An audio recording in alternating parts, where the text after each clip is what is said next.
Hello folks and welcome to the weekend warm-up, coming to you from round 4 of the 2021 Formula 1 World Championship here at the circuit de Barcelona, Catalunya, in Catalunya, in Spain for the Spanish Grand Prix, and I'm delighted to be joined by Laura Winter. Hello. Hello, Will. How are you, mate? I'm good, thank you. It's a delight to be here. Sun is shining. It's been so warm today. It's looking like a lovely weekend. It's been glorious. Ahead. Yeah, it's been a lovely day. It's nice to be here not testing, because normally we're here for testing. So that's been nice. But yeah, it's good to be back at a circuit that we all know and I'd say love. But I think everyone's done so many laps around this place, they're sick to the back teeth of it. But it will, as everyone was saying today, give us the answers to the questions that we've had and potentially the answers that they need, all the teams, of their overall competitiveness for the season.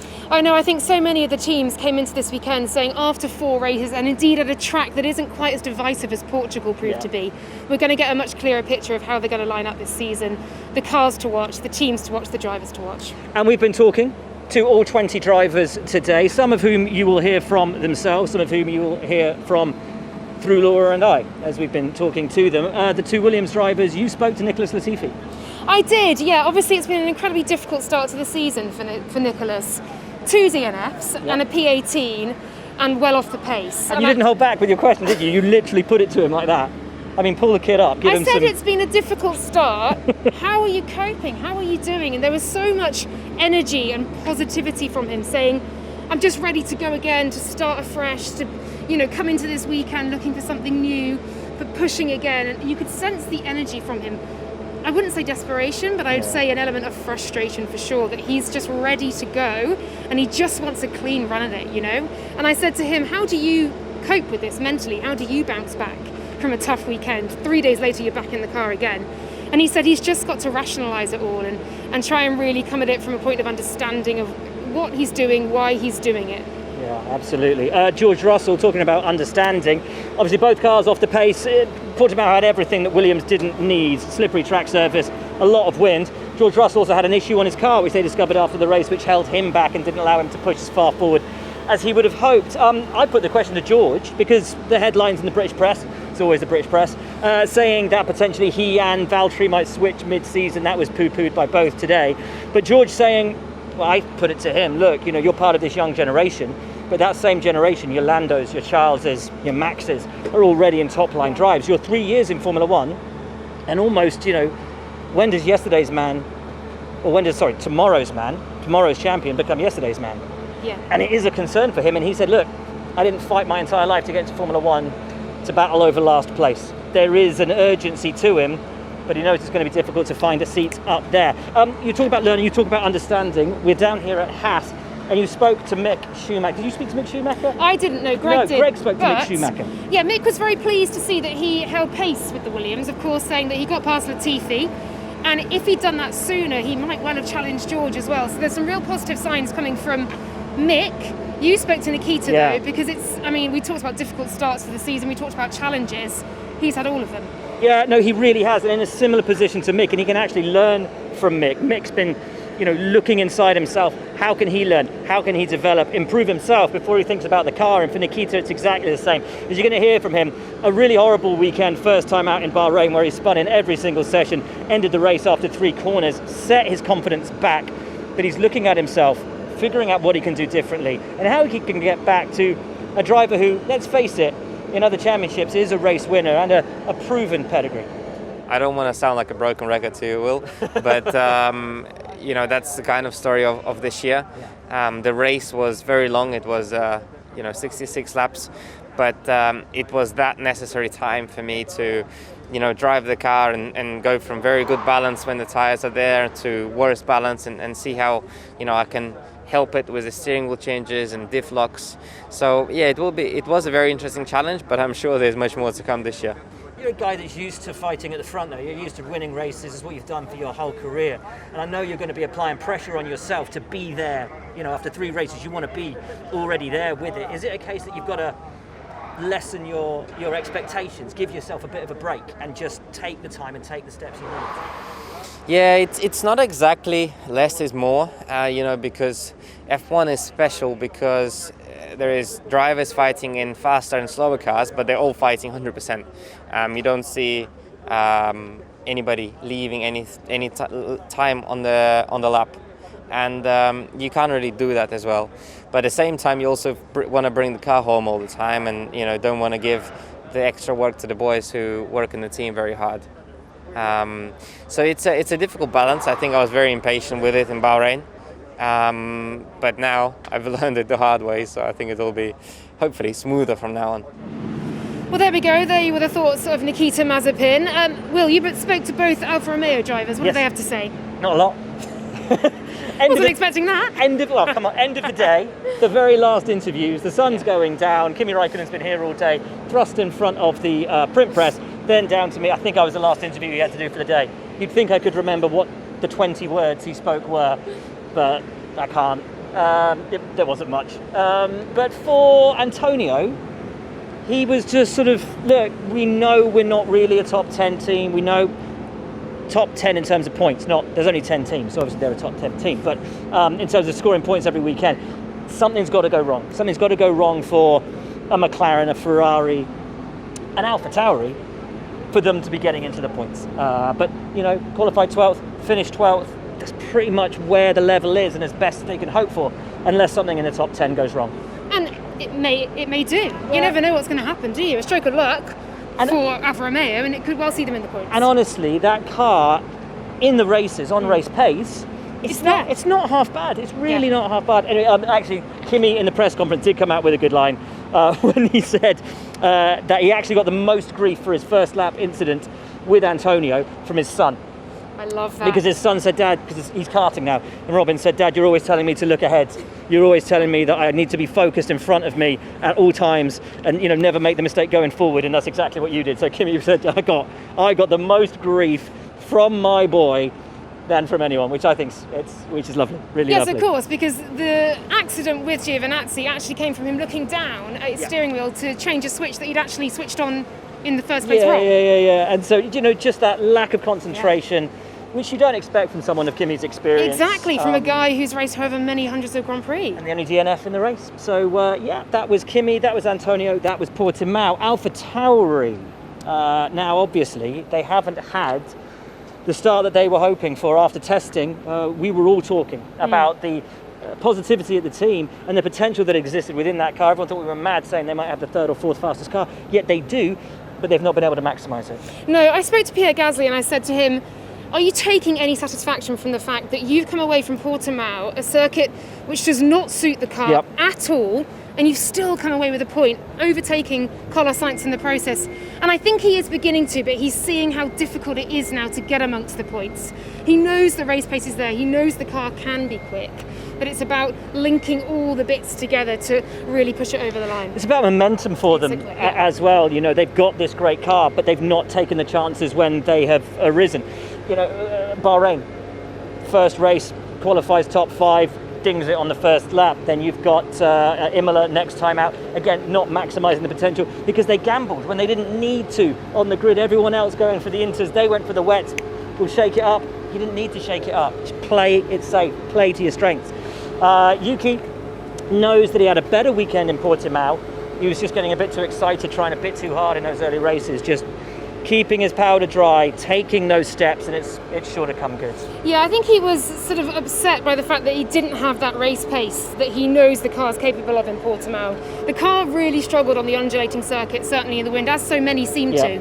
He's hoping that's going to be a one-off, and here they can really show what they're capable of on a track that seems to have a bit of everything: high, mid, low-speed corners, and perhaps will suit more. Ferrari have had a great start to the season after a really difficult year for them last year. It's meshing. Carlos and Charles working brilliantly as teammates. It's such a positive start to the year. I know you spoke to Charles. I did, yeah. I asked him if he had an answer actually to the fact that on the mediums they were nowhere. They were really struggling on the mediums. And he said he didn't actually. Hopefully they'll find the answers to that tomorrow. But here's what else he had to say. I don't think I approached the weekend as I should have. So in those conditions, definitely.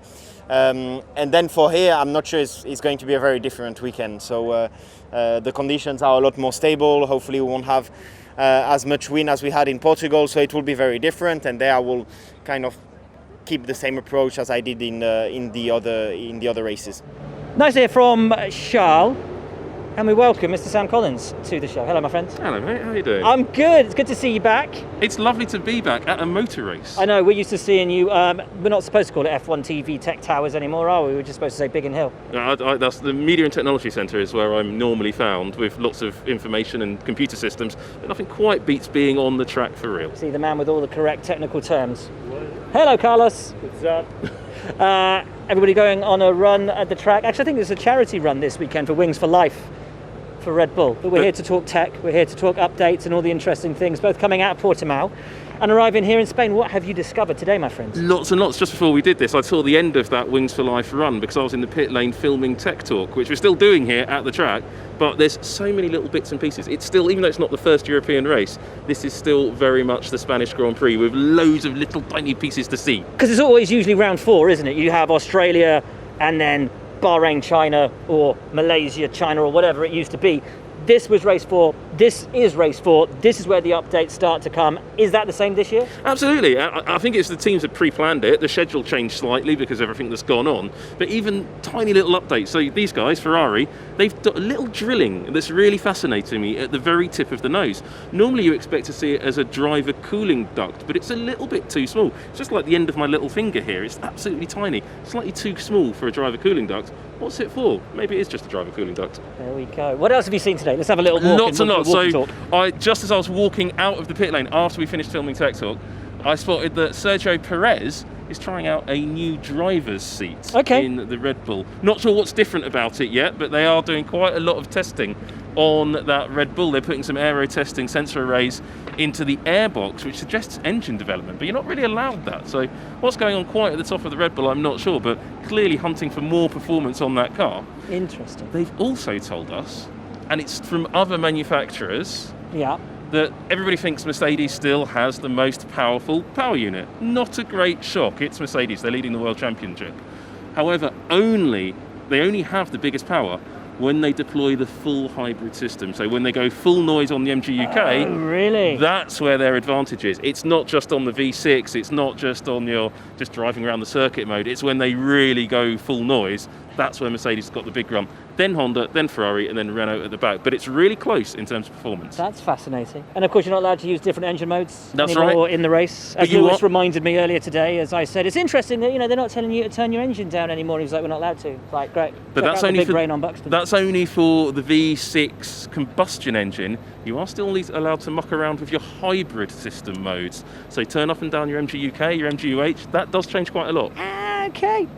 What else have you seen? What else is new? I mean, there's so many little bits. Williams, they're mucking about with front wings. One of the front wings they've got out the front of their garage, rather interestingly, looks to me to be a 2020 spec front wing. And I was like, well, why would you do that? Well, what happened to the Williams cars at Imola? They did a pretty good job of destroying some front ends of those cars. Goodness. Are they running out of parts? Let's not forget the cost cap. We heard about Mercedes saying they might be running out of parts because they're running out of budget to spend on them. Personally, I think that's a bad bit of spreadsheet work, but nonetheless, that could be the issue. Fred Vasseur, off camera. I think he was saying I had a nice T-shirt when he did that. That's what he was saying. Yeah, you do have a nice T-shirt. However, they too, Alfa Romeo, they've got some new bits and bobs on the car, new front wing there as well. They're going to be trying both in free practice 1 to see which works best.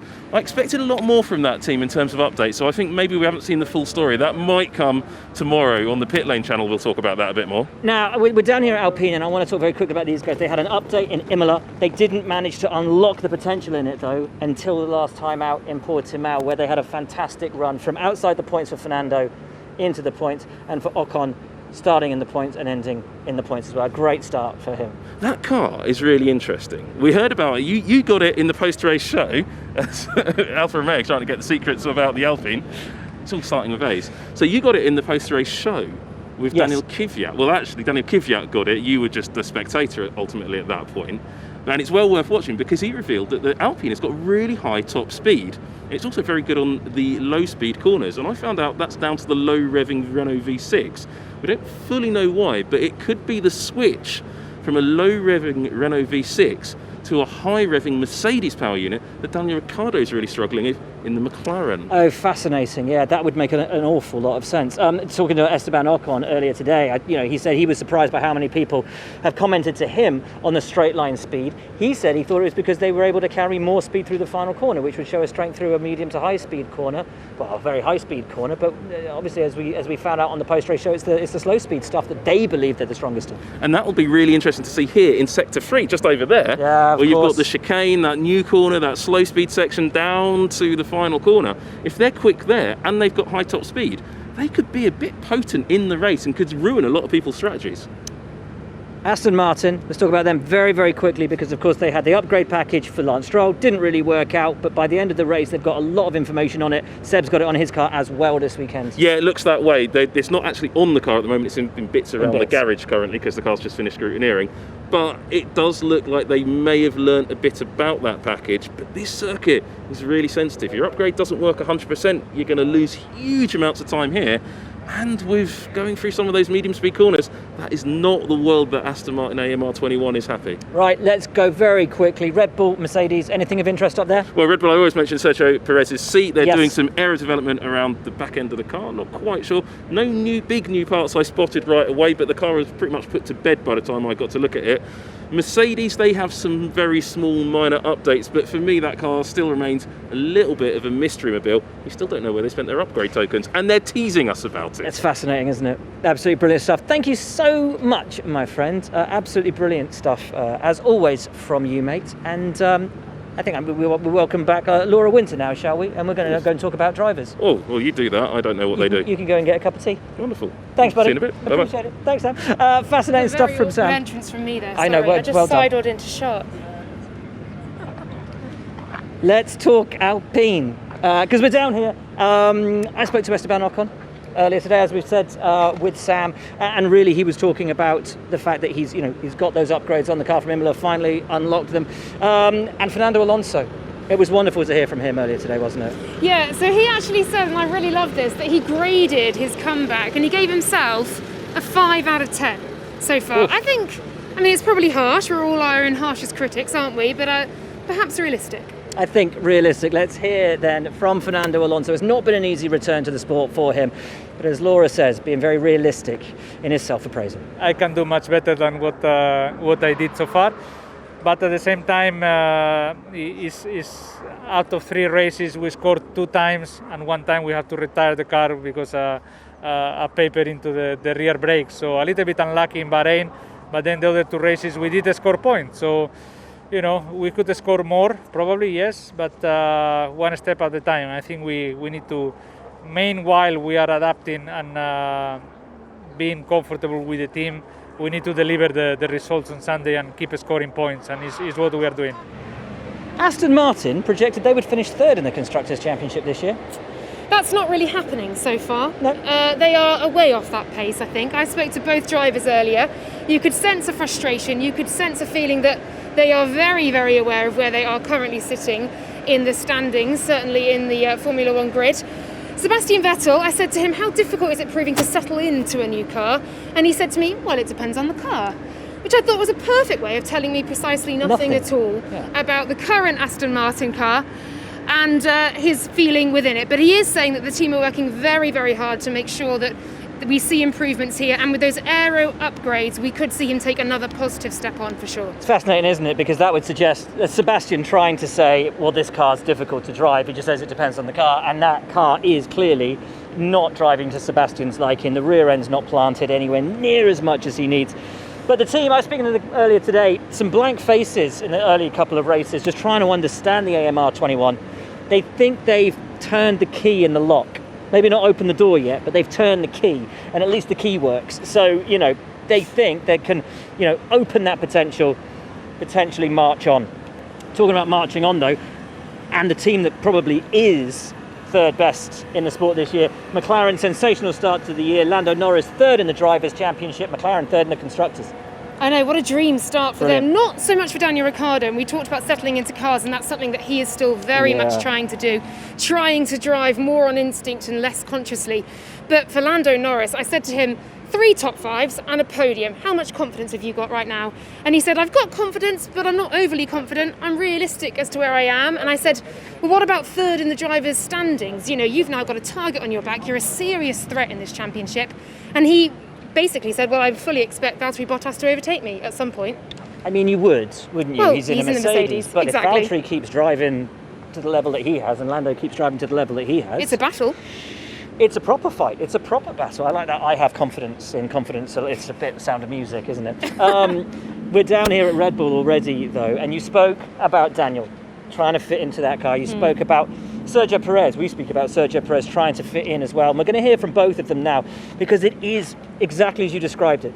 It's driving consciously and how difficult that is for them to be so present in the car that it's no longer natural. Some fascinating stuff out of Daniel here, but also out of Sergio, who said the car isn't difficult. It's just, actually no, it was Daniel. Daniel said the car's not difficult, it's different. Sergio, however, gave a really detailed explanation of just exactly what he's having to change in the cockpit when he drives, which I think gives a real insight as to just how tough changing a team and changing a car truly is. You know, when you pick up your throttle, how you use the throttle to turn a car, how you brake on a straight line or try to carry lateral force into the corner. All of that is just a different game. I think there are cars that are more similar to others, but certainly not in my case. But as I say, I think I'm happy with how things are going, and we are definitely showing bigger steps. So hopefully this weekend we take that final step and we are in contention for the win. The totally relaxed state will come, and I think that'll come once I've got comfort in the car, I've understood the car. But yeah, whilst let's say I guess my brain's still trying to process it and what works and what doesn't, I'm call it fully engaged and fully conscious, you know, in all parts of the corner. So yeah, you could kind of say that that maybe takes some energy away from you, and it can be maybe a little bit taxing, but let's say right now I need to be kind of in that state to make the next step, and then I can eventually come out of that and let's say drive freely. I think I could drive freely now. Some corners it will work, but I think across the whole lap I'm not there yet to fully be at peace and at one with it. Well, he's had his best ever start to a season. It's Max Verstappen in that Red Bull, and the fight with Mercedes is well and truly on. It really is, but the fight with the stewards is also on.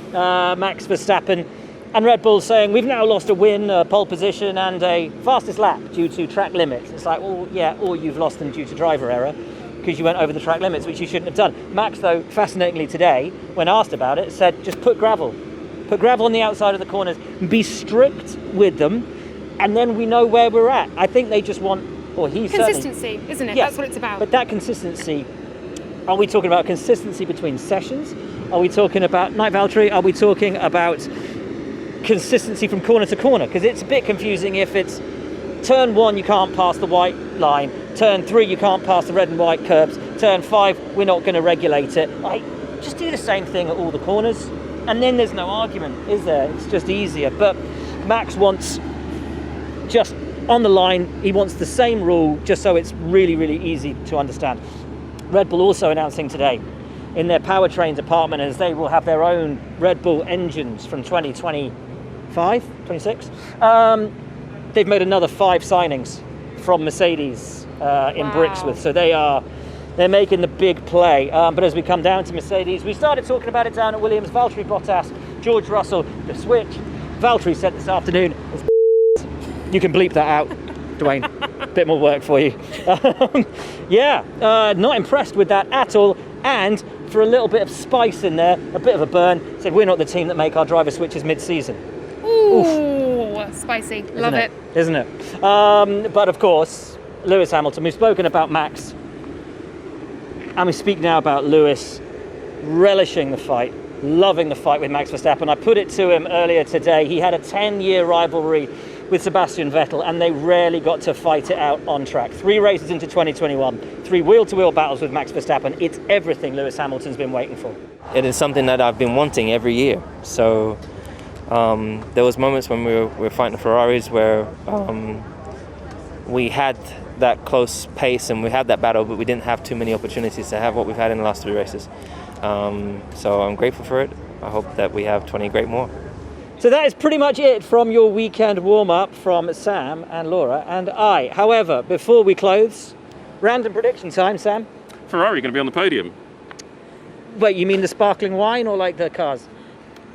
You got me there, the cars. Okay, cool. Laura? Which Ferrari? I think it's the local Ferrari. Oh, you think Carlos? I do. Actually, that's a very good point. It's a good Yeah, shout. because we need to narrow that down just in case he's just hedging his bets. Exactly, I yeah. was a bit. I'm going to say McLaren podium. Damn it, that's what I was going to Yeah, say. Okay. I'm thinking Lando Norris will be on the podium here. Oh, I like that. I like that. Okay, fine. I'm going for a Sergio Perez win. Because I seem to jinx Pierre Gasly every single weekend. So I'm going with that. Guys, thank you so much for your insight. It's been Thank you, absolutely wonderful to share the day with you. Wonderful, of course, to share it with you guys as well. Join us over the weekend for everything coming your way from the Spanish Grand Prix, but from all of us here, from Laura and Sam and me. See you later. Thanks a lot.